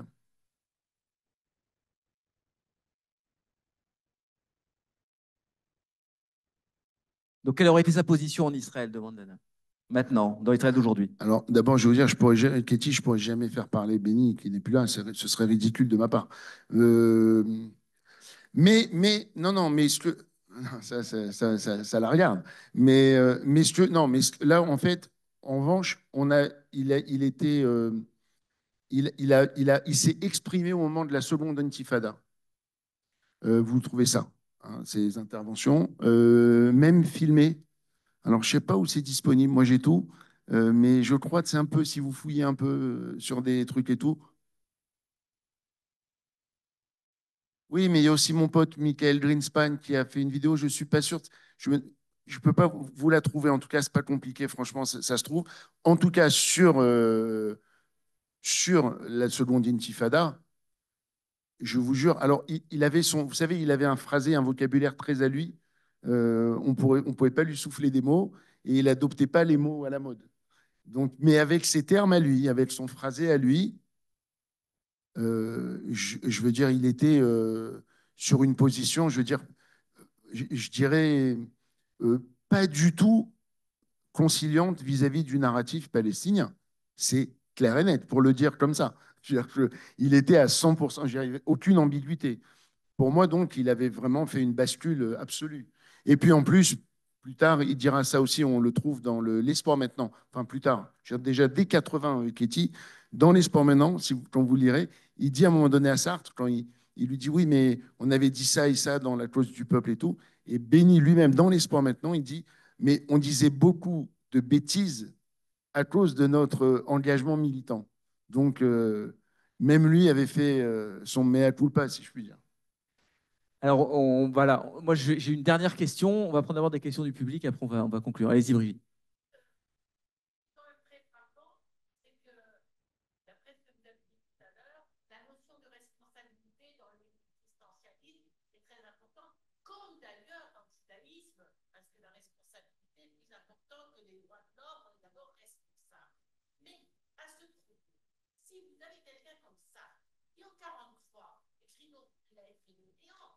Qui, donc, tout de suite après, s'interroge sur l'antisémitisme, qu'a donc fait M.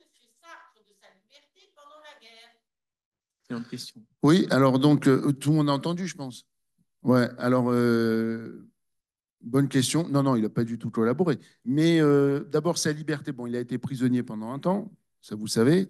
Et quand il a été après libéré d'un camp de prisonniers allemands, ben, ce qu'il a fait, bon, il n'a pas été un grand résistant, c'est clair.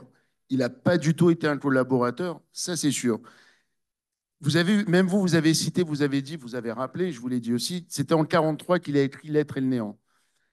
Et Stéphane nous a lu tout à l'heure que Béni a dit c'était foncièrement un homme de mots, de lettres. D'ailleurs, bon, moi, mon petit conseil de lecture, le plus grand livre de Sartre s'appelle Les mots. C'est son autobiographie.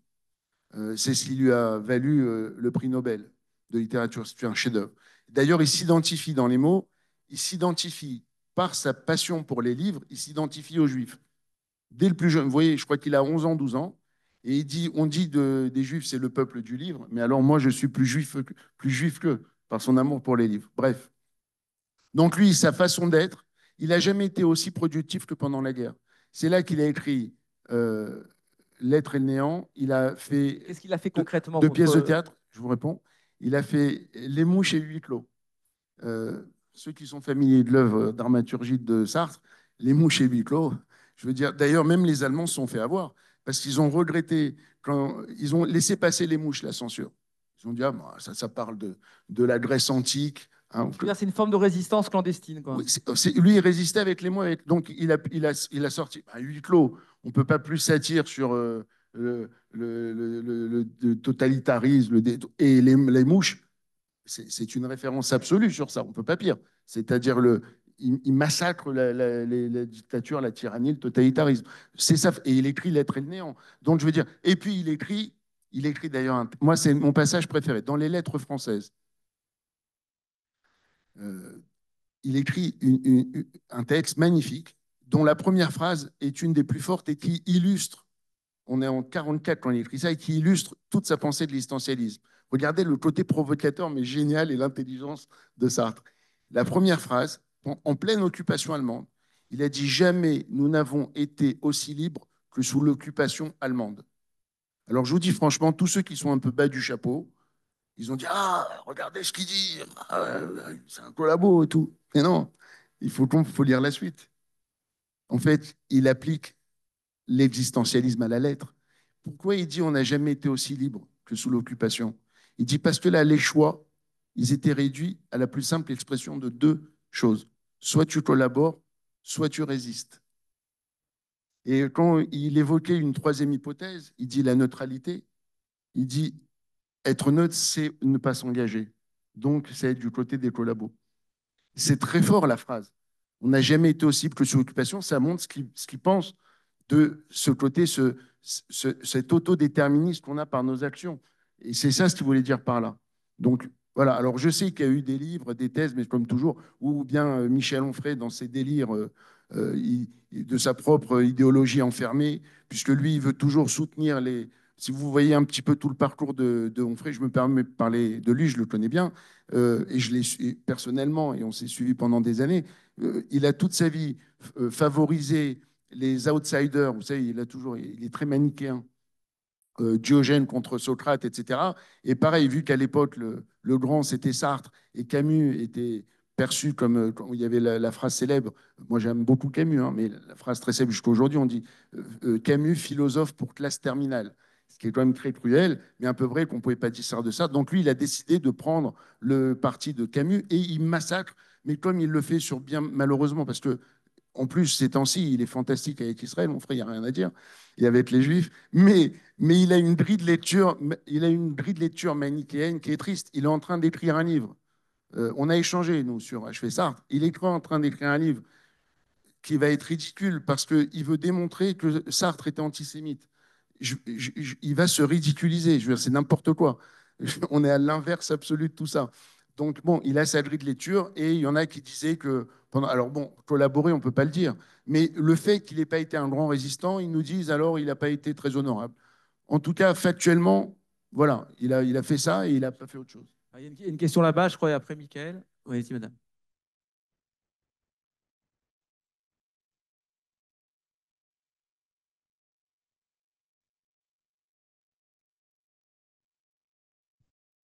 Oui, je voulais juste revenir sur l'amitié entre Sartre et Lévinas. Ils étaient tous les deux des disciples du Cercle, hein, ça il faut le dire.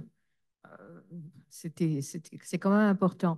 Mais je crois qu'on oublie de parler de la teshuva de Sartre, parce que c'était pas quelqu'un de dogmatique. Il est revenu avec la C'était maturité pas quelqu'un de dogmatique.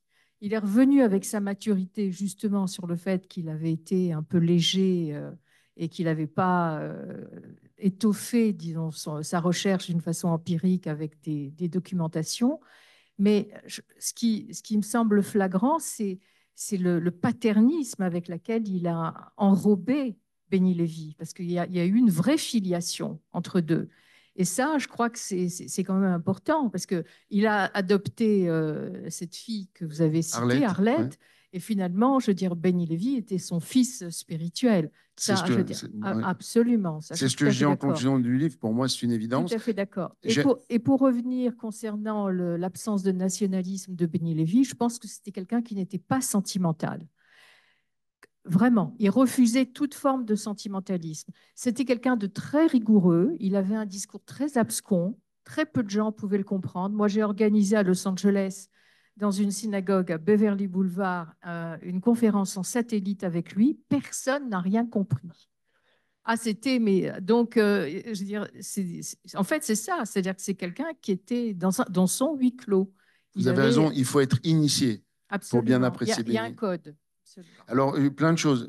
Merci pour votre intervention. J'aime beaucoup que vous ayez dit que Sartre n'était pas dogmatique, parce que ça permet, en un mot, vous dites en fait tout ce qu'on essaie de dire depuis tout à l'heure. C'est pour ça que quand il publie Espoir maintenant, que ça a été perçu comme de la dynamite, parce qu'il revenait sur des propositions, mais le fait même qu'il revienne sur des choses qu'il avait pu dire, c'est parce qu'il appliquait à lui-même les énoncés de l'existentialisme, à savoir, je suis libre, libre notamment de dire l'inverse de ce que j'avais pu écrire.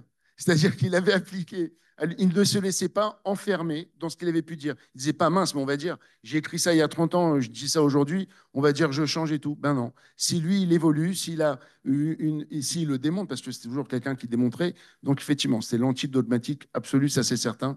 Je pense aussi, comme vous, que le rapport au final, moi c'est comme ça que je vois, on peut dire un rapport de père-fils, franchement. Il a été tout, en fait. Il a été d'abord un compagnon, Béni pour Sartre. Il a été, comme vous le savez, son secrétaire particulier. Il a été son égal, interlocuteur pour la création d'une œuvre.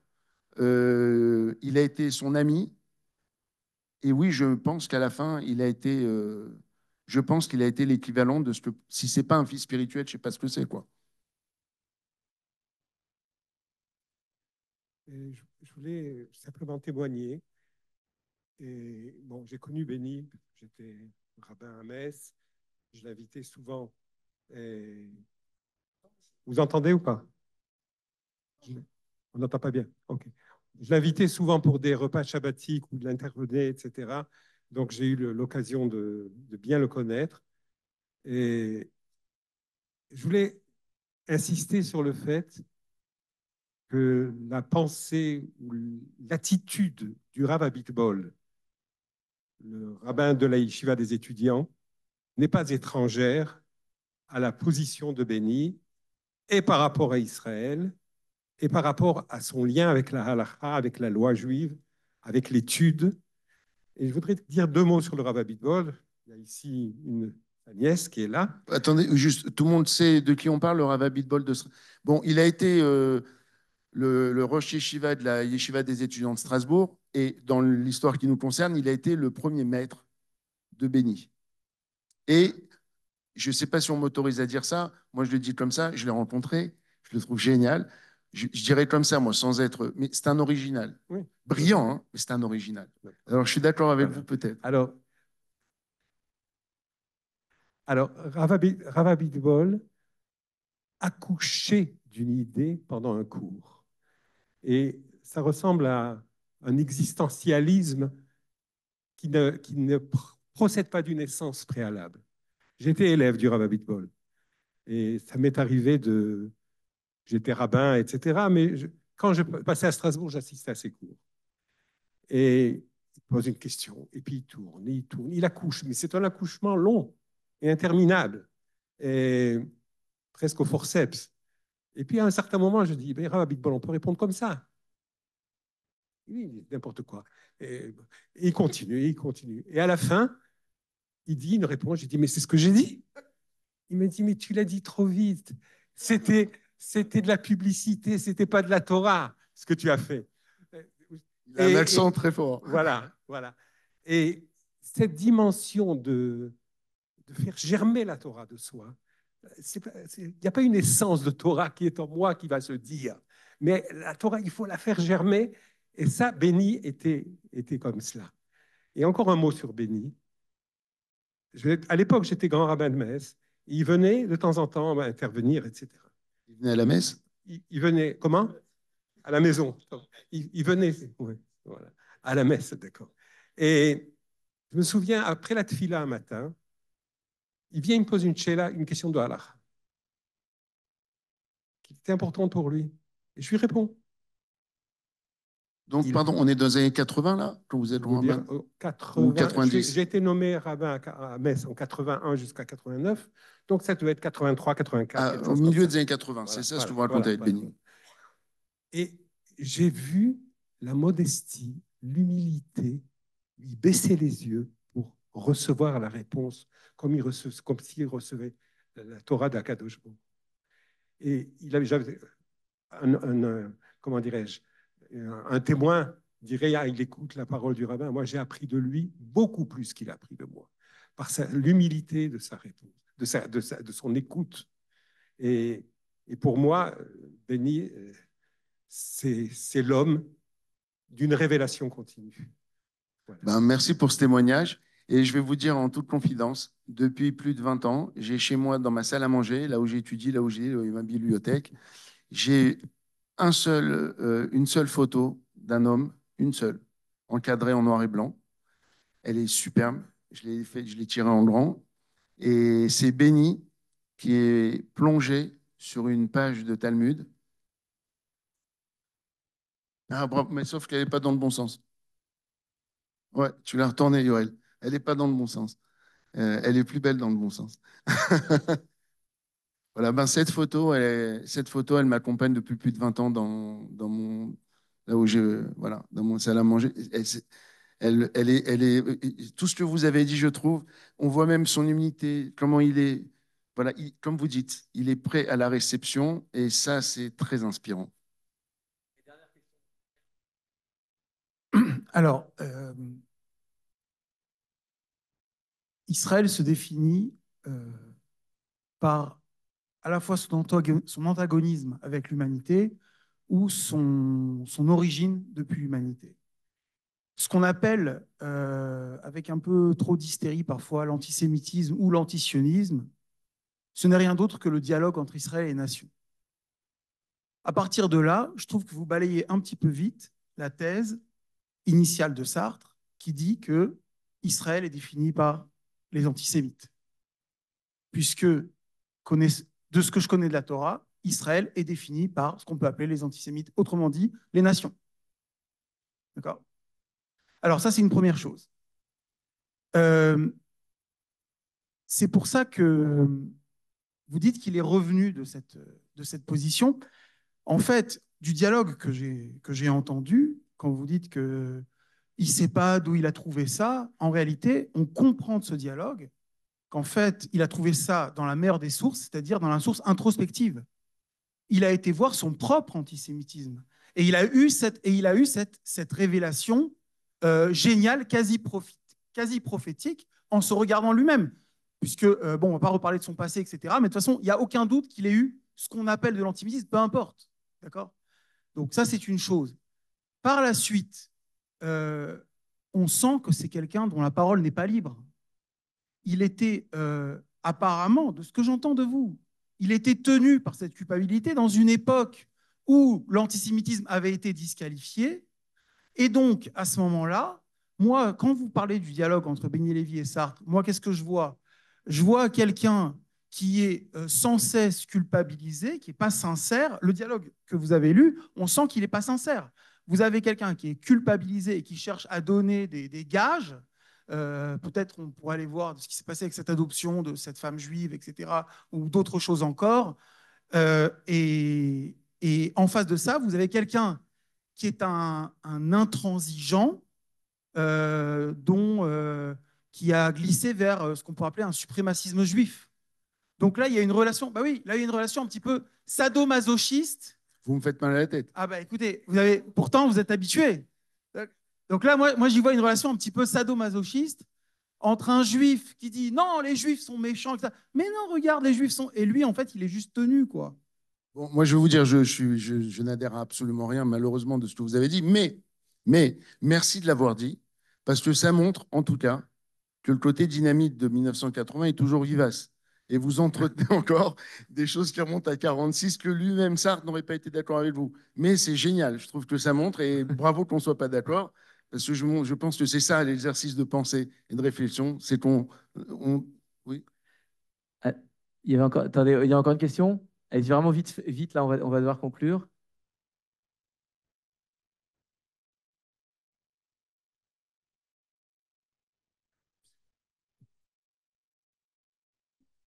Oui, pardon. Je veux dire, dans l'existence de Béni Lévy, bon, je ne sais pas si on peut appeler ça comme un accident, son frère s'est converti à l'islam. Attendez, Adel Rifat. Comment? Attendez. Non, mais ça peut être intéressant. Attendez, non, je termine. Non, mais c'est simplement un commentaire. Son frère s'est converti à l'islam. Je crois qu'il était encore à Paris, ou il était de passage à Paris. Il était de passage à Paris, je crois, et il avait été interviewé sur Europe numéro 1. La question lui a été posée parce qu'entre-temps, ce qu'on sait, enfin, ce que j'avais appris, j'avais lu dans Le Monde, dans les pages du livre, dans les pages livres du Monde, qu'il avait fait une traduction exceptionnelle du Coran qui avait été saluée. Et on lui pose la question, on lui dit comment se fait-il que votre frère se soit converti à l'islam? Et Béni Lévy répond. Ah pardon, je croyais que vous parliez d'une interview du frère de Béni. C'est Béni, c'est l'interview de Béni ce que vous racontez là. Oui, c'est ce que je dis. Non, j'avais compris que c'était le frère de Béni. Excusez-moi, je pense que j'avais été clair. Et Béni Lévy répond tout simplement, il lui dit, posez-lui la question. Alors, je ne sais pas c'est quoi la question que vous me posez, mais bon, puisque vous évoquez, on va le dire en une phrase, il avait des frères et une sœur, Béni, qui sont toujours vivants, les trois. Son grand frère Eddy, le second Tony et la sœur Fleur, qui ont d'ailleurs tous lu le livre et qui l'ont validé. Pour moi, c'est très important, parce qu'il y a une thèse innovante. Pourquoi je vous dis ça maintenant? Le frère aîné que vous évoquez s'appelle Eddy Lévy. Effectivement, quand ils ont été chassés d'Égypte en 56, le seul qui soit resté en Égypte, j'ai entendu quelqu'un dire par amour, il a raison, pour les yeux d'une femme, il est resté en Égypte, il était déjà communiste, et donc il s'est converti parce que c'est le seul moyen pour lui de rester en Égypte. Donc voilà, et il est devenu, comme vous dites, un éminent islamologue jusqu'aujourd'hui. Il vit en France. C'est un grand islamologue. Son nom maintenant arabe, comme Cassius Clay qui est devenu Mohamed Ali, Eddy Lévy est devenu Adel Rifat. Il signe sous un nom de plume qui s'appelle Mahmoud Hussein avec un collègue. Et figurez-vous qu'il est publié chez Grasset, le même éditeur que moi. Mais c'est un grand islamologue et il est très respecté dans la famille. Je peux vous dire jusqu'aujourd'hui de Béni Lévy. Ils participent de tous leurs événements familiaux, etc., etc. Ils sont en très bonne entente et ils le respectent énormément. Merci beaucoup, Laurent. Alors, tu as ton livre que tu vas dédicacer, donc Merci vous pouvez poursuivre le dialogue avec Laurent librement.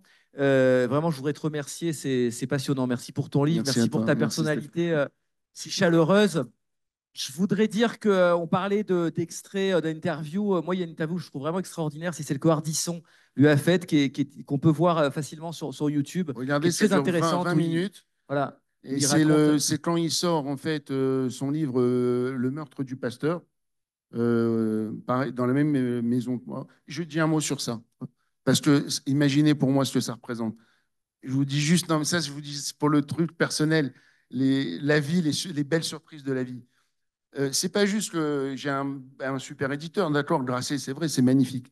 Mais je suis surtout dans une collection qui s'appelle Figure Grasset, qui est dirigée par Bernard-Henri Lévy. Quand vous voyez à la fin les livres qui ont été publiés dans Figure Grasset, vous avez 2 livres de mon maître Emmanuel Lévinas et un livre de Béni Lévy, Le meurtre du pasteur. Alors, imaginez mon émotion de me retrouver parmi mes maîtres. Et effectivement, Ardisson a reçu Béni. Voyez ça, il a raison, Stéphane, c'est juste. Il est éblouissant du début à la fin, Béni. Et il parle du meurtre du pasteur, où tout le but de ce livre, c'est de sortir de la vision politique du monde, comme il dit. Et donc, c'est toi sortir de la vision politique du monde, rentrer dans le messianisme juif.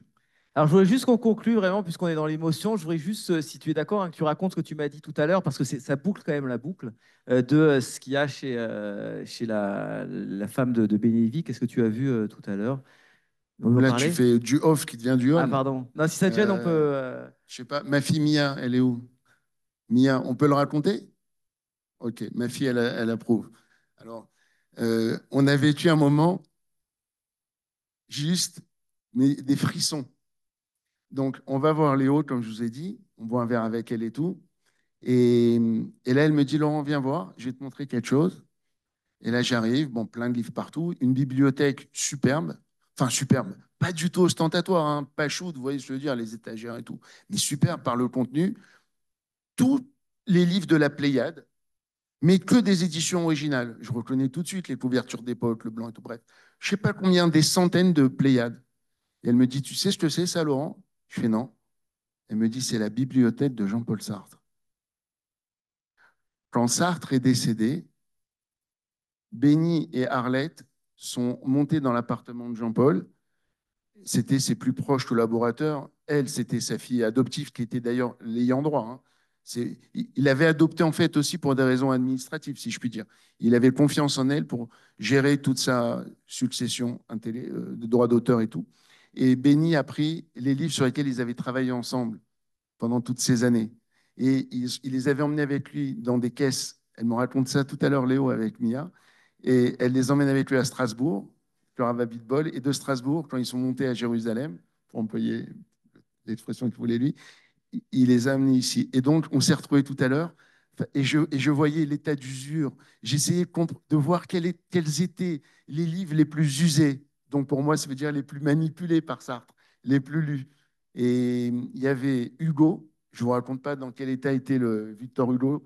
Donc, Sartre, je vous jure, d'ailleurs, je lui ai dit, je vais revenir t'embêter.